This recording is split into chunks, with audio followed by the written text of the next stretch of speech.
You are an actual expert in the Bible. You got all those books, the Bible, you've got the different Gospels and stuff that people are quite familiar with. The Book of Enoch is never considered scripture by the Jews. Is that book included in the Catholic Bible? But ends up in the Ethiopian Bible. Joe Rogan asked Mel Gibson one question about the Ethiopian Bible. What is the oldest version of the Bible? And the room suddenly went quiet. No joke. No quick answer. Just 8 seconds of silence before Gibson finally spoke. What he said next caught Rogan completely off guard and sent the conversation in a direction nobody expected. But why did that question trigger such a strange reaction? The canon behind the silence. Most Christians in the Western world grew up hearing that the Bible contains 66 books. Catholics use a larger collection of 73 books, but the Ethiopian Orthodox Tewahedo Church has an even bigger biblical canon containing 81 books. That immediately raises an important question. Where did those extra books come from? The answer is more complicated than many people expect. These texts were not simply invented later by a small religious group. Several were known and widely read in ancient Jewish and early Christian communities. Books such as 1 Enoch and Jubilees circulated during the Second Temple period and remained important to many early religious writers. The Epistle of Jude, for example, contains a passage that closely reflects 1 Enoch. Early Christian writers also knew and discussed books that later disappeared from most Western Bibles. For several centuries, the boundaries of the biblical canon were not completely fixed. Different Christian communities developed different collections of sacred books. Church leaders debated which writings should be treated as scripture and which should remain outside the official canon. These decisions involved theology, tradition, language, and disagreements between different branches of Christianity. Eventually, Western churches settled on shorter collections, while the Ethiopian Orthodox tradition preserved a broader one.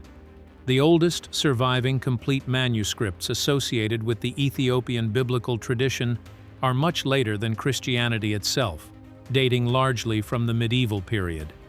Yet Ethiopian Christianity reaches back to the kingdom of Aksum, where Christianity became established during the 4th century CE. 800 years ago, an Ethiopian king ordered a new capital for Christians. On the central plateau of Ethiopia stand 11 churches. For generations, Ethiopian monks and scribes copied religious manuscripts by hand. Inside monasteries and churches, texts were preserved, read, and passed from one generation to another. The 81-book tradition became part of normal religious life. There was no dramatic campaign to save forbidden books from the West. For Ethiopian Christians, these writings were simply part of their sacred tradition. Meanwhile, Western scholars and churches often studied some of these additional books as important historical sources without accepting them as part of their biblical canon. Books like 1 Enoch became valuable for understanding ancient Jewish beliefs and the world in which early Christianity developed. So two very different traditions continued side by side. In much of the West, Christians read a Bible containing 66 books. In Ethiopia, Christians continued reading from a much larger collection. Sunday after Sunday, generation after generation, both traditions carried on, and that remained true for roughly 16 centuries. The most surprising part is that the Ethiopian Bible was never really hidden. The books existed, the manuscripts existed. The tradition remained alive. They were simply preserved in a different Christian world, one that had been following its own ancient path all along. While the West debated which books belonged inside the Bible, Ethiopia had already made its choice centuries earlier, and it never stopped reading them. The podcast Confrontation. The Joe Rogan Experience is not exactly where most people expect a serious discussion about biblical history to happen. That is what made the 14th of September 2024 conversation so unusual. What began as a normal long-form interview suddenly moved into one of the most complicated questions in Christian history. Why does the Ethiopian Orthodox Church preserve books that most Western Christians do not consider part of the Bible? Rogan and Gibson were roughly 2 hours into their 3-hour conversation. They had already talked about Gibson's filmmaking career, Hollywood, history, culture, and several subjects Rogan is known for exploring with his guests. Then Rogan changed direction and asked about the Ethiopian Bible. Why did the Ethiopian Church keep books that other Christian traditions eventually left out? And could some of those writings deserve another look? Gibson's background made the question especially interesting. His most famous directorial project, The Passion of the Christ, showed how deeply he had engaged with the story of Jesus and the historical world surrounding the crucifixion. He had spent years examining religious material, historical accounts, and different interpretations of early Christianity. So when Rogan brought up the Ethiopian tradition, he was not asking someone with no connection to the subject. He was asking someone who had already spent years thinking about Christian history. But the response did not follow the easy script. Gibson did not simply dismiss the Ethiopian books as strange additions. He did not immediately move the conversation toward a safer Hollywood topic. Instead, there was a noticeable pause before he responded. That silence became part of the moment because it suggested that the question had landed somewhere deeper than expected. The discussion then moved toward the possibility that some ancient writings preserved by the Ethiopian tradition could contain information about early Christianity that became less visible in Western traditions. That does not automatically mean the books are historically correct or that every Ethiopian biblical text should be accepted as scripture. It means the question itself is worth examining. The exchange lasted only a few minutes, but the subject was much bigger than the amount of time spent discussing it. The Ethiopian Bible represents a completely different path through Christian history, one shaped by traditions that developed outside the main Western churches. For people hearing about the 81-book tradition for the first time, that alone was enough to make the conversation stand out. Then the clip began spreading online. Within days, viewers were sharing the moment, debating Gibson's comments, and searching for information about the Ethiopian Bible. Most had probably never heard that another ancient Christian tradition preserved a much larger collection of biblical writings. That is what made the moment so powerful. The conversation was not simply about Mel Gibson's opinion. It opened a door into a part of Christian history that many people had never been taught about. And once that door opened, the bigger question became impossible to ignore. What else survived outside the version of the story most people already know? Institutional dismissal. The mainstream response to the clip followed a familiar pattern seen whenever questions about biblical canon enter public discussion. The Ethiopian tradition was acknowledged as culturally and historically important, while a firm boundary was placed around the issue of authority. Canon formation was described as a long and complex historical process shaped by theology, tradition, and the decisions of early Christian communities. The basic message remained clear. The Ethiopian collection is important to study, but it does not change the biblical canon used by most Western churches. Several Christian commentators discussed the clip during the days that followed. Their explanations generally placed the Ethiopian books in the category of ancient religious literature rather than universally accepted scripture. The writings were presented as useful for understanding early Christianity, Jewish history, and the development of religious traditions, but not as books that should automatically be added to Western Bibles. The larger discussion therefore remained focused on established definitions of biblical authority. No major Western denomination announced a new institutional review of the Ethiopian biblical collection. No major seminary suddenly introduced a new program centered on comparing all 81 books with the Western canon. There was no large-scale reconsideration of the traditional boundaries. The standard position remained in place. The Ethiopian tradition has its own ancient canon, while Western Christianity developed a different collection of books. That response is understandable, because biblical canon formation is an enormous historical subject. Different communities use different languages, manuscripts, traditions, and religious authorities. Books that were valued in one region could be less important somewhere else. Some writings were copied for centuries, while others gradually disappeared from common use. The process was not a single meeting where a group simply selected a final list and closed the discussion forever. But there is another part of the conversation that received much less attention. The interesting point is not necessarily that the Ethiopian books should replace the Western canon. It is that the Ethiopian tradition preserves a broader collection of ancient writings that can provide additional context for understanding the religious world surrounding early Christianity. That distinction matters. A text does not have to be accepted as scripture to be historically valuable. Ancient writings can reveal how Jewish and Christian communities understood angels, creation, prophecy, law, judgment, salvation, and the coming of the Messiah. They can also show how ideas developed before, during, and after the first Christian centuries. The Ethiopian tradition is especially important because it preserved many of these writings as part of a living religious culture rather than simply as archaeological discoveries.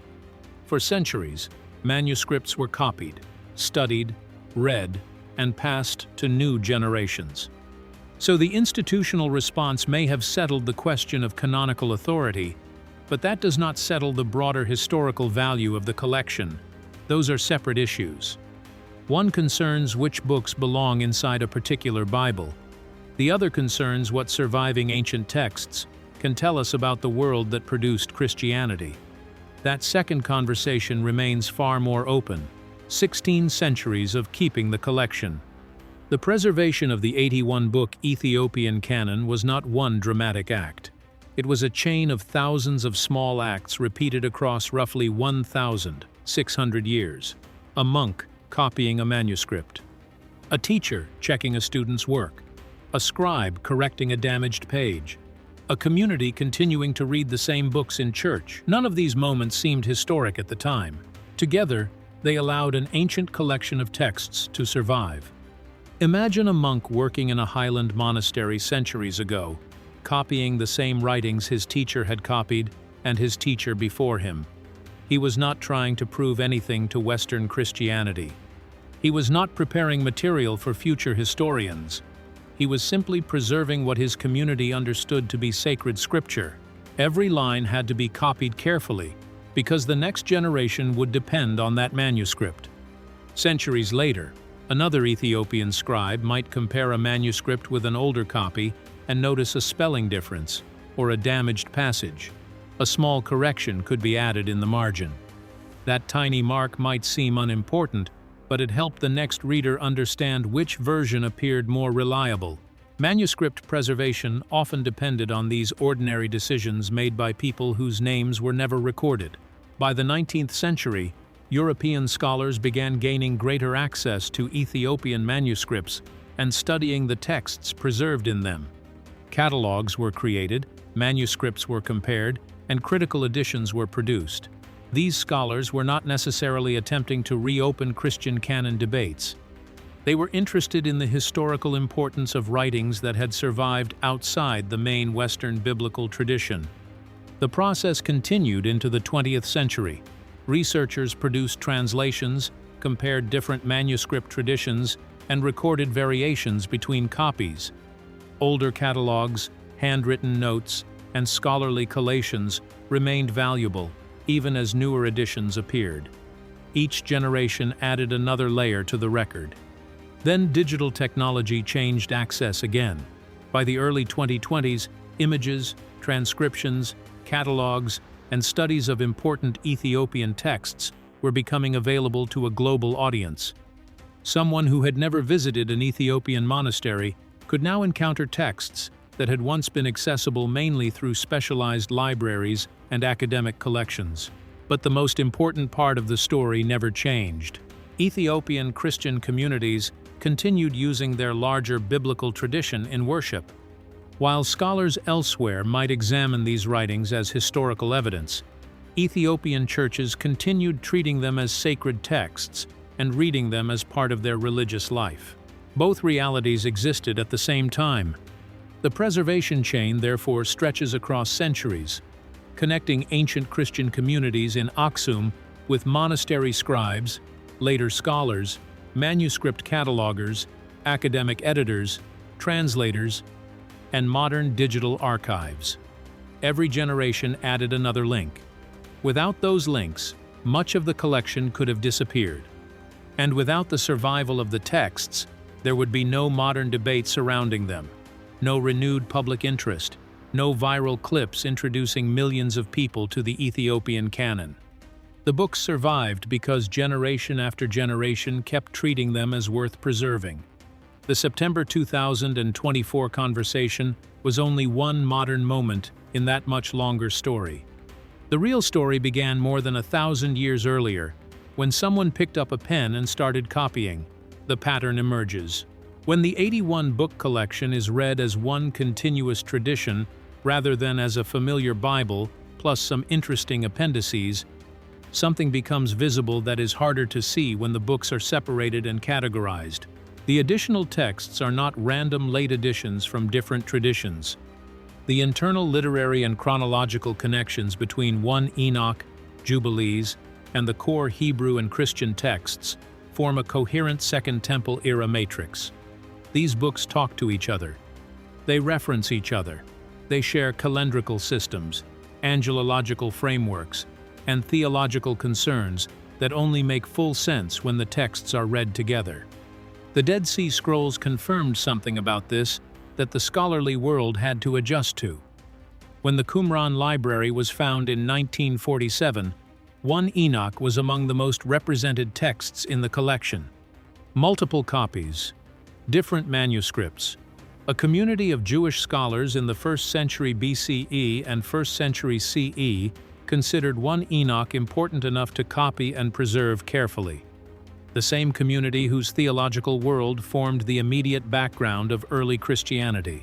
The Ethiopian Church preserved the same text that the Qumran community found important enough to copy multiple times. The Western Church set it aside. The gap between those two decisions is visible in specific theological and narrative details. Certain references in the New Testament that read as allusions to a background story make more sense when 1 Enoch is part of the picture. The background story was always there. The Ethiopian Church never lost it. This is not a conspiracy, it is a narrowing. Canon formation involves decisions. Decisions involve trade-offs. The Western tradition made a coherent set of decisions for coherent theological and historical reasons. What the Ethiopian preservation makes visible is the cost of those decisions. Not that the decisions were wrong, that they were decisions with specific consequences for what the tradition could see and what it could not. After 2020, a small wave of academic papers engaged with these connections more directly than previous generations had. One institutional reply to a comparative study submission thanked the researchers for their work on Oriental Christian traditions, which is the 21st century academic version of writing to Walter Kessler that his signal was probably just a bad capacitor. The handoff to the public stage. The timeline leading to September 2024 was gradual rather than sudden. The Ethiopian Bible did not suddenly become famous overnight. Interest had been building online for years, quietly moving from small academic circles into a much larger audience interested in ancient history, Christianity, and forgotten religious traditions. Between 2020 and 2024, YouTube channels focused on biblical history increasingly covered the Ethiopian Bible and its 81-book canon. Videos explaining the differences between Ethiopian, Catholic, and Protestant traditions attracted strong attention. Much of this interest came from people who had grown up with Western Christian traditions and were discovering something they had never been taught. A different Christian tradition had preserved a much larger collection of biblical writings for centuries. For many viewers, the surprise was not simply the number of books. It was the fact that this tradition had continued alongside Western Christianity for roughly 1,600 years. The Ethiopian canon was not a recent invention or an obscure collection created by modern researchers. It belonged to a living Christian tradition with its own history, churches, manuscripts, scholars, and worship practices.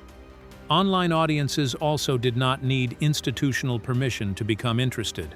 They could search for manuscripts, watch lectures, read translations, compare different biblical collections, and share information instantly. A topic that once required access to specialized libraries could now be explored from a phone or computer. The discussion therefore grew from ordinary viewers, rather than beginning with major churches or academic institutions. By 2024, the Ethiopian Bible had moved beyond being a specialist subject. It had become part of a growing online conversation about ancient Christianity, lost writings, biblical canon formation, and the differences between Christian traditions. Joe Rogan's platform was especially important because of its enormous reach. His long-form interviews often allow unusual historical and cultural subjects to receive far more attention than they would in traditional media. When Mel Gibson appeared as a guest, the conversation already had a large potential audience. Gibson was also a natural person to raise the subject with. His work on The Passion of the Christ demonstrated a long-standing interest in the details of Jesus' life, crucifixion, and the historical world surrounding early Christianity. Rogan therefore had a guest who could engage seriously with a subject that many viewers knew very little about.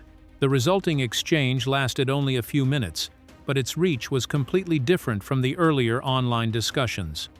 Instead of people searching specifically for the Ethiopian Bible, the topic suddenly appeared in front of millions of people who had come to watch Rogan and Gibson discuss other subjects. That changed the conversation. The audience was no longer limited to people already interested in biblical history. Ordinary viewers encountered the subject through a major podcast, became curious, and began searching for the Ethiopian canon themselves. The story had spent years building quietly online. Then, in a few minutes, it reached an audience far beyond the people who had been looking for it. What the exchange points toward. The clip itself is not a theological argument. It is a moment of visibility. What it made visible deserves careful engagement rather than either dismissal or breathless overstatement. The Ethiopian Bible preserves a broader Second Temple and early Christian textual ecosystem than the Western tradition does. That is not a controversial claim among scholars who study the texts carefully. It is simply what the documentary evidence shows. The controversial question is what that preservation means for how the Western tradition should understand itself. One framing is that the Western churches made a deliberate and justified narrowing. The books that did not make the canonical cut had real reasons for being set aside. They were later compositions, or they were theologically problematic in specific ways, or they represented traditions that the mainstream church had correctly evaluated as secondary. The Ethiopian church made different decisions, and those decisions reflect its own historical and theological context rather than access to a truer version of the tradition. The other framing is that the Western tradition inherited a reduced collection whose full context was never completely recovered. The additional Ethiopian books were not set aside because they were false. They were set aside because of specific historical circumstances in specific councils at specific historical moments. The Ethiopian Church escaped those specific circumstances. What it preserved may represent continuity with the original breadth of the tradition rather than a local variant. Both framings are intellectually serious. Both deserve engagement on the evidence. What the September 2024 clip did was force both framings into a public conversation that had previously been restricted to academic papers and specialized online communities. It did not resolve the question. It made the question unavoidable for an audience large enough that avoiding it became harder than it had been before. The skeptics have fair points. The objections to the conversation the clip started deserve direct engagement rather than a quick dismissal at the end. Canon formation was a complex historical process. Broader does not automatically mean more authentic. The Ethiopian canon is broader than the Protestant canon. It is not, therefore, more original or more correct. The process of deciding which books belong in a canon involves theological evaluation, not just historical accident. The Western churches that set aside 1 Enoch and Jubilees had reasons for doing so. Those reasons deserve engagement, not just dismissal as institutional narrowing. Many of the additional books show clear signs of later composition or editing. 1 Enoch is not a single unified text. It is a collection of texts from different periods assembled under one name. Jubilees shows signs of having been composed in the 2nd century BCE, rather than having Mosaic antiquity. These are real textual facts that complicate simple claims about ancient preservation. Popular podcast moments can inflate the significance of long-known textual differences. The Ethiopian Bible did not become more significant because Mel Gibson talked about it on Joe Rogan. The texts were what they were before the clip and remain what they are after it. Viral spread is not the same as historical significance, and the fact that 12 million people watched the clip does not resolve any of the actual questions the clip raised. There is also a persistent risk of reading modern alternative history expectations backward onto ancient ecclesiastical decisions. The Ethiopian Church did not preserve its canon as a message to the 21st century. It preserved it because that was its tradition. Reading the preservation as a deliberate challenge to Western Christianity projects modern concerns onto a community that was simply living its own continuous practice. These objections are genuine, and they are given full weight. What they do not do is close the underlying question. The texts exist. The differences between the canons are real. The connections between the extra books and Second Temple Jewish concerns are documented. The scholarly engagement with those connections is ongoing. None of that changes based on whether a podcast clip went viral. The bigger picture. Step back and look at what the Ethiopian Bible situation actually looks like across 1,600 years of parallel existence. The extra books were available to Western scholars from the 19th century onward. Major libraries and seminaries held copies or translations. The Dead Sea Scrolls confirmed the importance of at least some of them in the Jewish world that formed early Christianity. The connections between 1 Enoch and the New Testament had been noted in academic literature for decades. None of this produced a mainstream reconsideration of the Western canon or a serious institutional engagement with what the Ethiopian preservation might mean. The gap between having the texts and treating them as a live comparative dataset remained open for the entire period, not because the information was unavailable. Because the institutional framework for engaging with canon questions was not designed to reopen settled decisions based on new comparative evidence, the filter worked. The question stayed filtered. What changed in September 2024 was not the evidence. The evidence was the same as it had been for decades. What changed was the platform. A question that had been circulating in specialist literature and online theological communities for years was placed directly in front of tens of millions of people who had not previously encountered it. The institutional response could not reach that audience fast enough or at sufficient scale to reapply the filter. The Ethiopian monks and scribes who preserved the 81-book collection across 1,600 years were not thinking about Joe Rogan. They were not thinking about clip counts or platform algorithms. They were copying texts because the texts needed to be copied. The fact that their 1,600 years of careful work became relevant to a viral podcast clip is an accidental connection across centuries that none of them could have imagined. But the connection is real. The clip circulated because the preservation held. The question got asked publicly because the texts survived. The moment happened because a long chain of unglamorous, largely unrecognized work kept the full collection intact long enough for the right conversation to finally happen on the right platform. That chain runs from Aksumite monks in the 4th century to a podcast studio in Los Angeles in 2024. Every link in the chain was necessary. Every copyist who chose to hand the texts forward carefully, rather than let them degrade in storage, contributed to a moment they never knew was coming. 1,600 years of preservation. 81 books. 1 8-second pause. Then 12 million viewers watched as an ancient question suddenly entered the mainstream. Subscribe, because the texts are still there, and the conversation they started is not finished yet.